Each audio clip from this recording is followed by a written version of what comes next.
శ్రీ గురుభ్యో నమః. రాబోయే వారాహి నవరాత్రుల సమయంలో చేయదగినటువంటి 5 ముఖ్యమైనటువంటి కార్యక్రమాలు. ప్రతిరోజు ఉదయాన్నే అమ్మవారికి బ్రాహ్మీ ముహూర్త సమయంలో ఎరుపు ఒత్తులు కానీ పసుపు ఒత్తులు కానీ శ్రేష్టం అండి.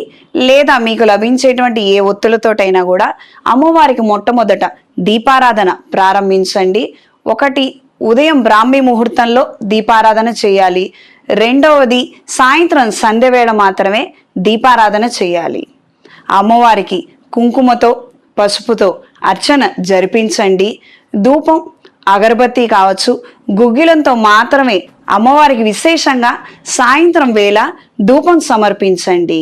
నైవేద్యం అమ్మవారికి పానకం, వడపప్పు ఖచ్చితంగా 9 రోజులు విశేషంగా పూజ చేసుకోదగిన వాళ్ళు అమ్మవారికి మహానైవేద్యం ఖచ్చితంగా సమర్పించాలి.